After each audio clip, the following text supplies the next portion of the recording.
Welcome to Rose City Accordion Club Bellow Talks.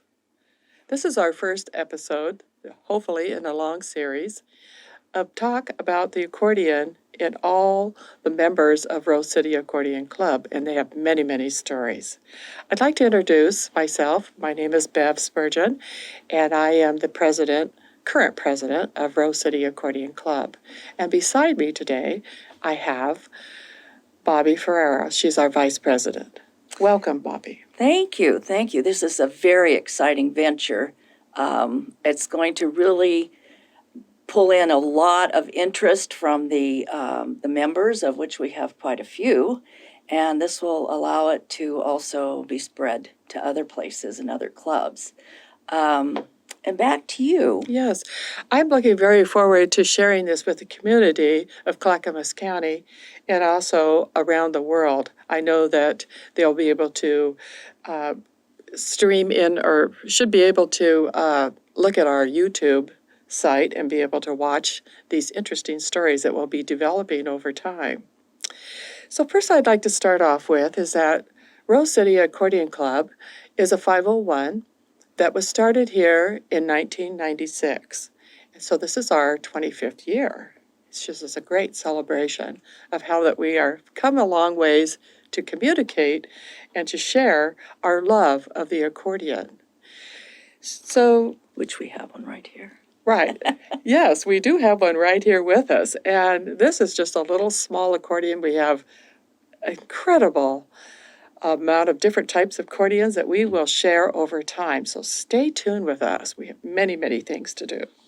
So I also wanted to tell you that not only does our club have a public meeting that everybody can come, and if you don't play the accordion, you can just come and enjoy the music. We welcome everyone. It doesn't matter whether you're a player or not. But we also support a camp. And it's very exciting. We have the Rose City Accordion Camp, and this past couple of years, Bobby has been our camp director, and I will turn that over to her so she can tell us all about it. Okay, we are more than prepared this year because obviously we didn't get to have camp last year. And the camp is sited at a new location this year. It had previously been known as the Silver Falls Camp. But now we're going to be meeting at the Collins Retreat Center in close to Sandy, Oregon, Eagle Creek, Oregon. And what's really special about this place is that everything is under one roof. We don't have to go out into the rain and go from the dining hall to the music hall to our dorms. So this is going to make it very convenient. Camp is filled. I think we have 2 beds left to fill up. And we also have our conductors that we had at the last camp, Bev Fess and Gabe Hall Rodriguez. This year we're also going to have workshops presented by Courtney Von Draley and Toby Hansen. And I've seen the outlines of their workshops, and they are different, and they are going to be presenting things that you will be able to take home and use from that time on. The camp is August 29th to September 3rd of this coming year, and we were able to get it postponed until then, which is usually in June, because we want everybody to be safe with the COVID, and we're sure that it's going to be very, very successful. Mm-hmm. Yep. Wow, thank you, Bobby. Yes, that's going to be very exciting because not only, if you want to attend, not only can you stay at the lodge if there's room available, but there also will be several campsites that you could also be a camper if you would like. So on that note, one thing I would like to share in regards to the camp is that this month also happens to be National Poetry Month. And I would like to share a couple haikus that I have written for the camp. Oh, Bev, I'm so glad you've decided to do that. Yes, thank you. This will just help people that would like to attend. And also I wanted to let you know that we will be streaming our concert that night. So for those of you that cannot attend, or you have family that live all over the United States that will not be able to attend, they will be able to watch the concert. It's going to be incredible. There's nothing better in the world is to hear at least 30 to 35 accordionists play together in an orchestra band. It's so beautiful.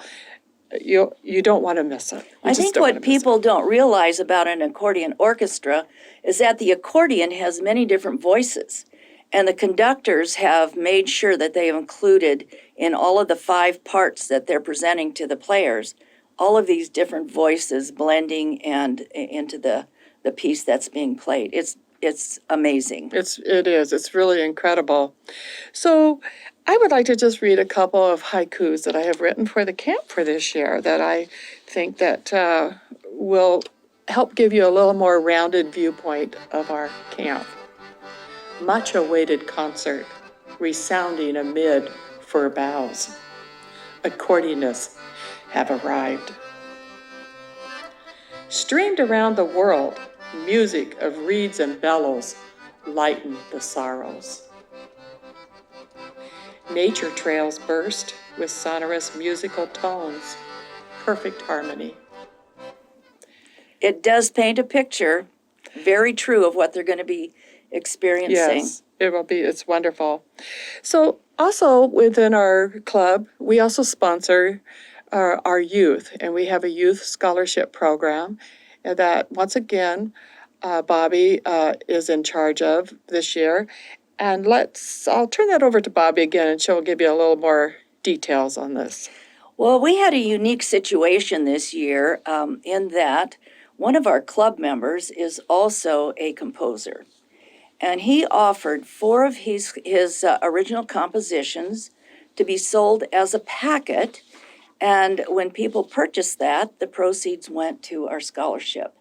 And I believe it was only open for maybe 5 or 6 weeks. And we had enough money to offer scholarships, a $500 scholarship plus smaller scholarships to accordion students that apply. Now, these are students who are under 18 years of age. Yes. And we've been carrying on the scholarship program for many years. And it's really fun to see these. One of the winners was 6 years old. She was just really amazing. And we've had others that have been teenagers, and they play beautifully. Mm-hmm. This year, the deadline is May 31st, and we're very anxious to see the entrants we're going to have this year. Who the winners are going to be. It's going to be wonderful.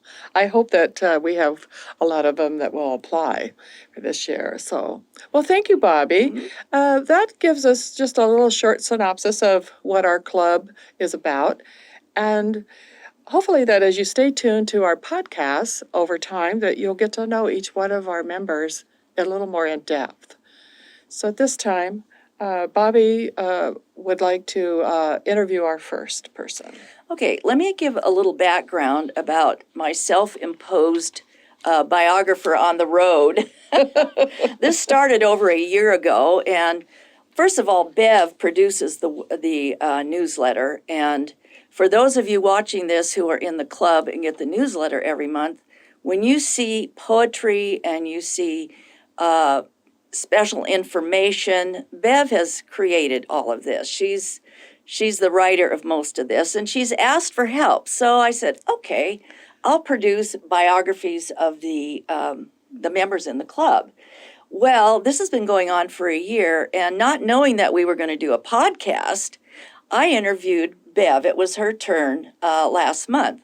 So she wrote up one side of her story in the newsletter, but I'm going to give you other information that wasn't in the newsletter. So Bev, starting out, mm-hmm. I kind of get a feeling that you started your accordion journey in something called the numbers game. Could you explain that? Oh, yes. I felt I was an unlucky person. I was the 4th child in a family of 5 children. And my parents loved music, but neither one of them could play a musical instrument. And unbeknownst to me, my mother was in charge of our musical lessons and what we were going to play. So my first sister, she was 12 years older than I am, and she was able to play the piano. And the next sister, she took accordion lessons. And the third sister, she took piano. I was the fourth child, and unbeknownst to me, I had to take accordion lessons. Oh my, that was such painful. I wanted the piano so bad, but I was not in the proper order of the family in order to do that. So I took I took accordion lessons for about 18 months. And then I begged my mother, and she finally let me take piano. So where was this? Where were you raised? I was raised on a small farm of 88 acres in Rainier, Oregon. I see. Okay. Well, I heard that by the time you got to sixth grade, the accordion actually brought you popularity. Well, yes, it did. I mean, I had to lug that thing to school every day and when I took lessons. But I was also a great writer, and I loved to write. And so carrying that accordion to school, people were very curious about it. And next thing I know, I found myself, I was writing love notes to boys in the classroom for other girls. It was like, I think it was because of the beautiful music I was playing, that I had a lot of lovely love notes that I could write.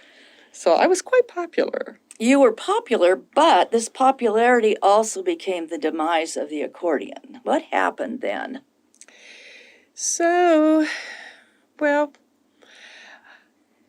Did it have to do with you wanting to play the piano, I think? Yes, it did. I wanted to play the piano so bad, and so my mother finally said, okay, so I played the piano for a number of years. And then I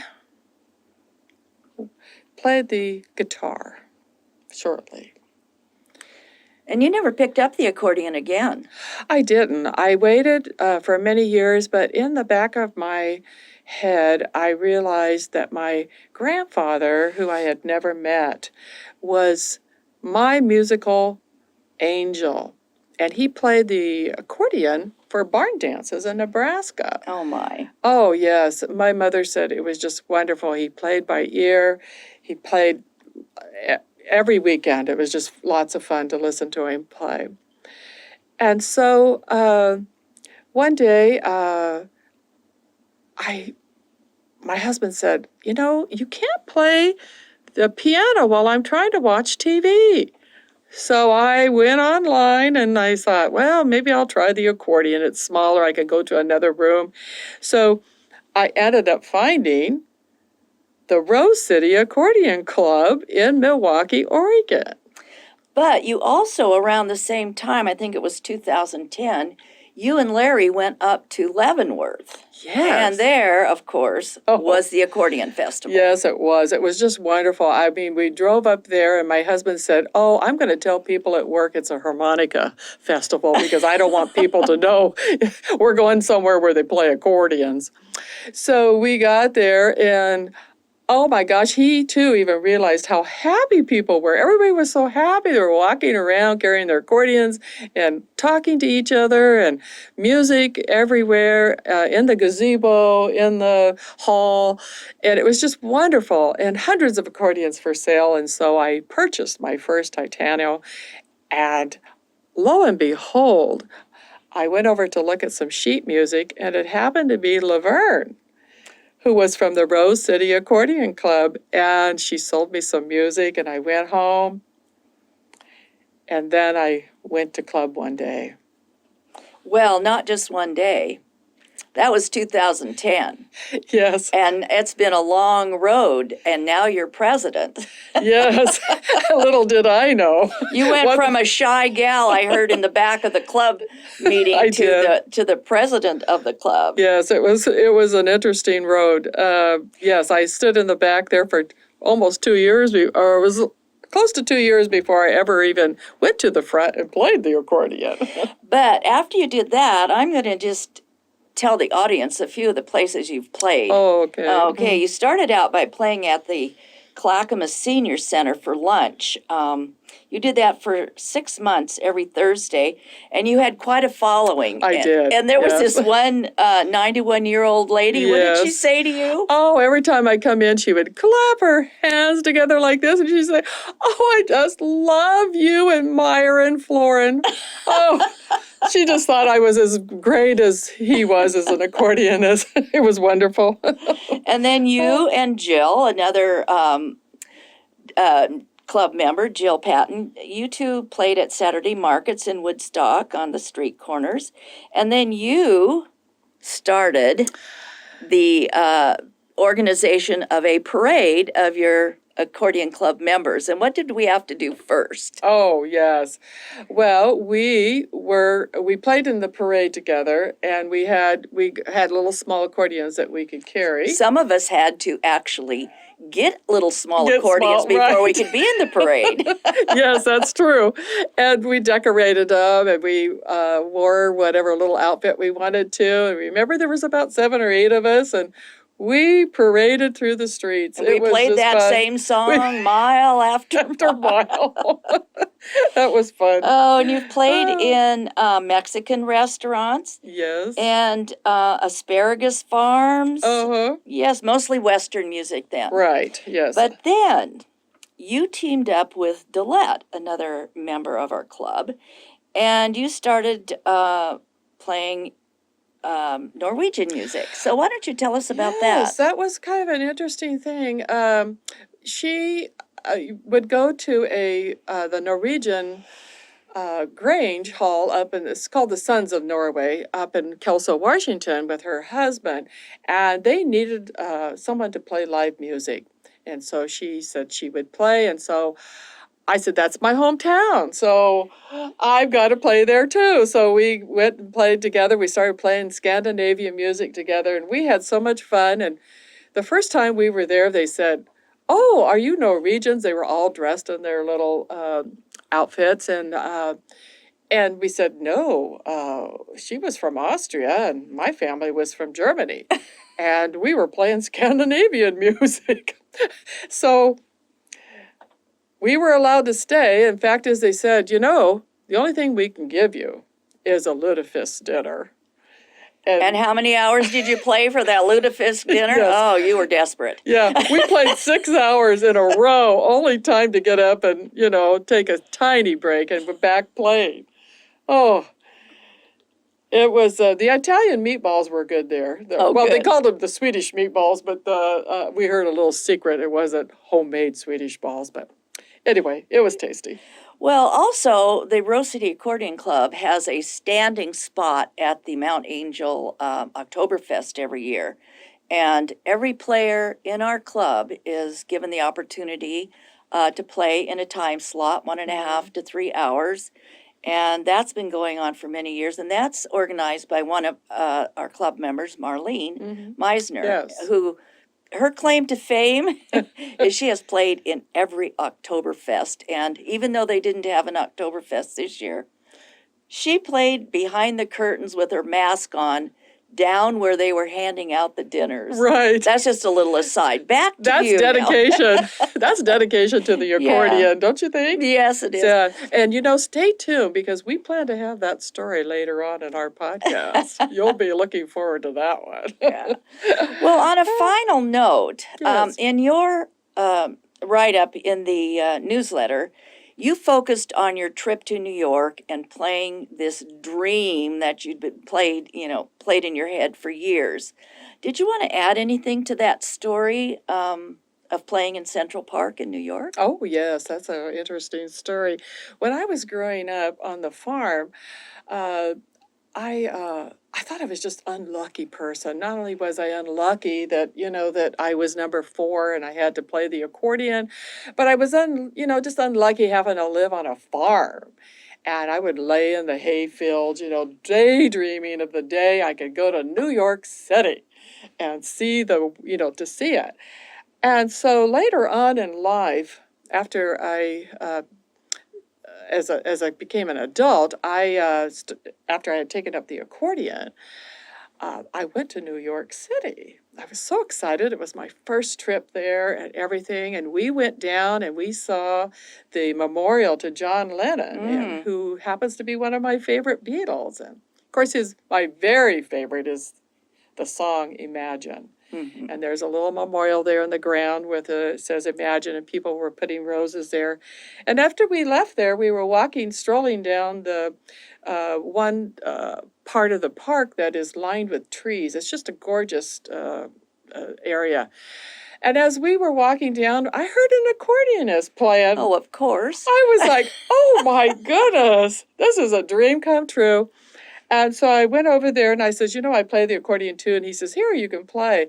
And I got like shivers. I got to play in New York City in Central Park. And some people took pictures of you too, didn't yes, they did. They took pictures. They came over and was standing there listening. And I said to myself, Bev, you are so lucky. One of my dreams had just come true. Yeah. And it made me think of about a part of that song, Imagine, that I really just love. And it's, you may say I'm a dreamer, but I'm not the only one. No. Continue to dream. Yep. Very nice. And so, Bev, I just really, it was so much fun interviewing you. Thank And you. what I wanted to say also about the interviews is, having done so many of them, it is amazing the stories and the history of the people in our club. You really don't know anything about them when you just see them playing up front. But when you start to delve into their biography, it's been fascinating. I loved it. I'm anxious to do more. Yes, it is. It's been really interesting because most people associate the accordion with just polka music. But the accordion is far more versatile than just a polka. The accordion has a great history of its own, that because of its size and everything, it was what immigrants brought over to the United States when they came over, when they moved around, because they could bring music with them. And the accordion was so versatile and it was incredible. So this instrument's been with us for very, very many, many years, and it has lots of good stories behind it. And you just wait, because we're going to tell a few. We have a few. We have people that play from straight classical music to movie themes. To button box. It's an amazing, the sounds that can even come out of the electronic ones. Yes. Versus the acoustics. Now, sometimes we've had people almost in a fist fight, right? Arguing over, should I play the acoustic one or do I play the electronic one? And surprisingly, they sound good together, Oh, too. it's beautiful. Stay tuned, because we've got songs coming that you will not recognize. They're going to be so gorgeous. So, Bev, do you think that we've pretty much covered what we had planned to cover for this podcast? I think so, and hopefully that what we've said today will cause enough interest for everybody to want to just stay tuned for more. Thank you, Bobby. Thank you, Bev.